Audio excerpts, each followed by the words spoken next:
नमस्कार, मैं हूं आपके साथ नीलोफर अंसारी और आप देख रहे हैं V9 न्यूज। आइए रुक करते हैं कुछ बड़ी खबरों की ओर। समस्तीपुर के मुसरी घरारी बकरी बुजुर्ग के जमीनी मामला में आया नया मोड़। शून्य आफ्ताफब ने पत्रकारों से बातचीत के दौरान बताया कि मुझ पर लगाया गया आरोप बिल्कुल गलत है और बेबुनियाद है। उन्होंने कहा कि ये जमीन हमने तकरीबन 10 साल पहले ही रजिस्ट्री करवाया है। मैंने जिला अधिकारी से लेकर एसपी, डीएसपी और अपने मुसरी घरारी थाना को आवेदन दिया है, जिसका प्रतिलिपि हम मीडिया को दे रहे हैं। वहीं अपने दबंगई में अंजार हुसैन ने धमकी देते हुए कहा था कि मेरा बड़े बड़े लोगों के साथ उठना बैठना है, जबकि आफ्ताफब जी का बड़े बड़े उच्च अधिकारियों के साथ भाईचारे वाली रिलेशन है। ये एक आपराधिक प्रवृत्ति के लोग हैं जिन्हें लाइसेंसी पिस्टल तो मिला हुआ है, लेकिन ये इसका इस्तेमाल अपने निजी कामों में करते हैं, जैसे कि अपने पूरे बकरी बुजुर्ग में हथियार लहराते भी नजर आए हैं। और अंजार के विषय में ये भी कहा कि वो दूसरे के जमीन में भी दखलंदाजी भी करते हैं और जबरन जमीन लिखवाते हैं।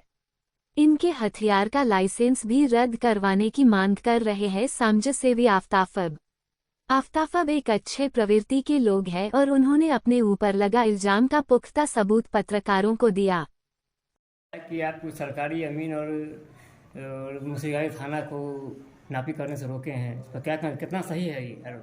सरकारी अमीन को मैंने नहीं रोका, वो सीओ साहब ने ही रोका है फर्स्ट चांस में। और सेकंड चांस में मुझे नोटिस नहीं मिला। जो परसों तरसों का जो घटना है, सेकंड चांस में मुझे नोटिस नहीं मिला। और इनकी तो वहाँ पर कोई ज़मीन ही नहीं है। ये तो बाहुबली कर के ज़मीन लेते हैं किसी से। अभी से कुछ दिन पहले कौन चीज़ के जो है ये पिस्टल चमका करके अपनी प्रॉपर्टी को कौन चीज़ के ये जो है दूसरे की प्रॉपर्टी को अपना प्रॉपर्टी बनाते हैं। इनके ऊपर लगभग 20 ठो से ऊपर केस है। और ये जो हमको बोलते हैं कि पेन पिस्टल में हम पकड़ाए थे, हमको कोर्ट से बाइज्जत बरी कर दिए गया है। जी मेरी है ये। हम 2002 में पैसा दिए थे, बयाफ्ते वो मुआहदानामा बनाए हुए हैं। और उसके बाद जो है एक फरीक से हमने लिखाए थे, एक फरीक ने हमको नहीं लिखा। फिर 2017 में कुछ एग्रीमेंट पेपर बना। फिर उसके बाद जो है हम कोर्ट में टाइटल किए हुए हैं और इन लोगों को नोटिस भी आया हुआ है। इन लोग अभी कोर्ट में हाजिर भी नहीं हुए। और जिधर से हम लिखाए हुए हैं उधर ही से ये लोग चाह रहे हैं कि किसी तरीके से बाउंड्री कर ले। अभी तक आपने कहाँ आवेदन दिया? एसपी साहब का ने आवेदन दिया है। एसपी साहब ने 5 आदमी पर ये कहा था कि एफआईआर करने के लिए थाना को आए। थाना ने कमज़ोर धारा लगा करके बड़ा बाबू जो यहाँ से अभी चले गए हैं और इन लोग को थाना से बेल दे दिया गया। इंस्पेक्टर साहब ने उसका सुपरविजन कर दिया। अभी तक क्या निष्कर्ष निकला है? कोई निष्कर्ष नहीं निकला। हर 15 दिन 20 दिन पर वो खेत पर जाते हैं, जा करके बाउंड्री का ये करवा देते हैं और झंझट होता है। तो कहने का मतलब है कि जिला अधिकारी के आदेश का भी अवहेलना कर रहे हैं। हमने डीएम साहब को भी एप्लीकेशन दिया था, डीएम साहब करने से भी आया है।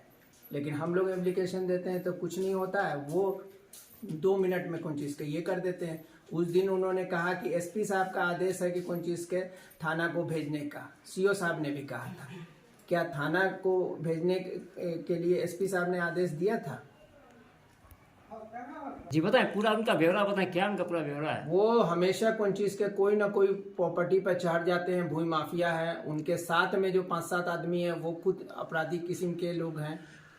कई लोग जेल चले गए हैं। और ये जो है बार बार अपना पिस्टल को ले करके और चमकाते रहते हैं। जो मेरे पास ऑलरेडी इसका वीडियो है, जो आपको वीडियो हम दिखलाएंगे। इसी तरीके का ये करते हैं। इनका तो खुद अपराधी किस्म का ये है, भूमि माफिया है। इनका पहले बैकग्राउंड क्या था, अभी क्या बैकग्राउंड है, आप पूरे समाज से पूछ लीजिए, पूरे मोहल्ले में पूछ लीजिए। ये गरीब गुरबा का भी ज़मीन को कौन चीज़ हथिया देते हैं। इनके सर पे कोई ना कोई हाथ डाले हुआ, भूमि माफिया लोग और लोग भी हाथ डाले हुए हैं। इसको लेकर के ये करते हैं। आपका कहने का अनुसार मुसरीगंज थाना प्रभारी जो पहले थे जी, उनकी मिली भगत से ये सारे एकदम 200% मिली भगत थी। सीओ साहब बोल रहे हैं कि थाना प्रभारी ने किया, थाना प्रभारी बोल रहे हैं कि सीओ साहब का आदेश था।